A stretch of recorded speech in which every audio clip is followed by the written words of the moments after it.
Halo, pagi teman-teman, jumpa lagi dengan saya dalam acara ngoceh, ngobrol dan cerita tentang hukum. Jadi dalam perjalanan saya hari ini ya, saya ingin membahas sedikit tentang aksi demo yang dilakukan oleh mahasiswa ya terkait revisi Undang-Undang TNI. Jadi saya coba mau membandingkan dulu yang pertama dengan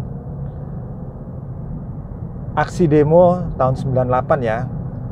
Jadi tahun 98 waktu itu saya juga ikut demo karena saya di angkatan tahun 95 dan kejadian demo rame-ramenya itu tahun 98 ya teman-teman. Jadi waktu demo tahun 98 kami itu memang berdemonstrasi untuk menggulingkan rezim Soeharto pada saat itu yang memang penuh dengan KKN ya. Dan dasar dari aksi demo tersebut karena memang keadaan ekonomi Indonesia pada saat itu sangat terpuruk. Banyak masyarakat kelas bawah yang menderita ya. Dan itu adalah menjadi satu latar belakang yang terbesar bagi kami mahasiswa pada saat itu untuk berdemonstrasi menuntut Presiden Soeharto untuk mundur ya, dan kemudian melakukan reformasi. Dan kalau dibandingkan dengan demo yang sekarang itu sudah sudah beda ya, karena kalau kami dulu demonya itu isunya sangat besar sekali terkait dengan korupsi, kolusi, nepotisme, kemiskinan, macam-macam. Tetapi kalau demo yang dilakukan kemarin itu kan demonya cuman terkait revisi Undang-Undang TNI ya teman-teman ya. Dan menurut saya kalau yang saya baca dari hasil revisi Undang-Undang tersebut sebenarnya enggak ada masalah ya. Karena memang ada beberapa peran penting yang diberikan kepada militer untuk mengisi di job-job tertentu. Dan ternyata itu masih di demo ya.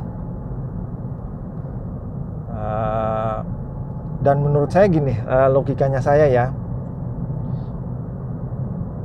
Ketika kita tahu bahwa ada di dalam sebuah negara itu ada yang namanya militer, ada yang namanya sipil. Ya. Nah, sekarang kalau kita mau cari tahu sebenarnya siapa di balik aksi demo-demo terkait revisi Undang-Undang TNI, itu menurut saya dan itu sudah pasti adalah dari latar belakang sipil ya, karena nggak mungkin orang militer mereka demo terkait revisi Undang-Undang TNI, padahal revisinya itu juga dimaksudkan untuk memberikan peranan penting lainnya kepada anggota militer. Jadi nggak mungkin militer yang menuntut atau yang menjadi sponsor demonstrasi. Jadi yang pasti yang melakukan demo itu disponsori oleh sipil. Kenapa sipil? Karena kalau kita lihat ketika militer diberi peranan yang besar, sipil ini akan terpinggirkan.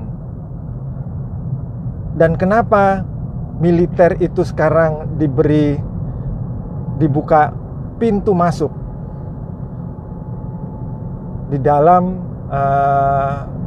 pengelolaan pemerintahan kita? Karena kalau kita lihat teman-teman,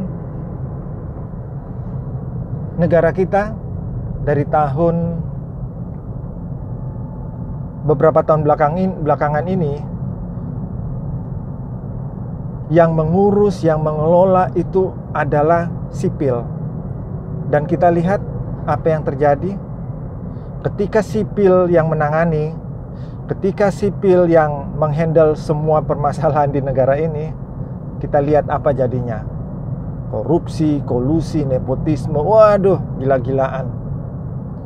Terjadi pembangkangan di mana-mana. Ormas tidak terkendali. Ya, bahkan kalau kita lihat aparat-aparat penegak hukum, mereka lebih larinya ke ormas ya, kalau kita lihat ada beberapa. Dan akhirnya seperti itu. Ketika sipil diberi keleluasaan, diberi kesempatan untuk mengurus negara ini, jadilah seperti ini. Terjadi pembangkangan di mana-mana. Dan negara seolah-olah tidak ada tidak ada tajinya ya, kalah sama ormas. Karena sipil yang dikembangkan. Jadi oleh karena itu menyinggung soal demonstrasi yang dilakukan oleh mahasiswa, ya kalian jangan sampai ngurus hal kayak gitulah. Masih banyak hal yang kalian harus demo ya, seperti undang-undang perampasan aset kayak hal seperti itu yang langsung bersentuhan dengan kehidupan masyarakat. Kalau RUU TNI yang kalian bahas, kalian itu nggak sadar kalau kalian itu dimanfaatkan oleh orang-orang sipil yang masih tidak terima atau yang tidak mau peranannya itu diganti oleh pihak militer. Ya, semoga saja teman-teman mahasiswa ini sadar ya. Karena mereka ini menurut saya ditunggangi.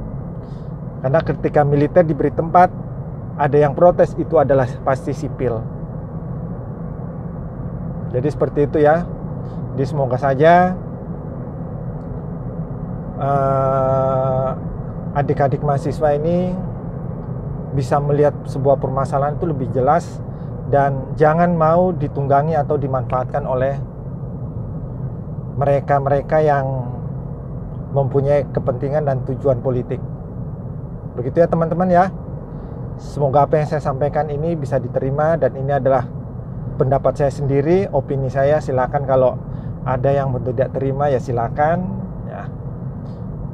Di negara ini kita bebas untuk berpendapat. Setuju ya setuju, kalau nggak setuju pun tidak masalah buat saya. Gitu ya teman-teman. Terima kasih.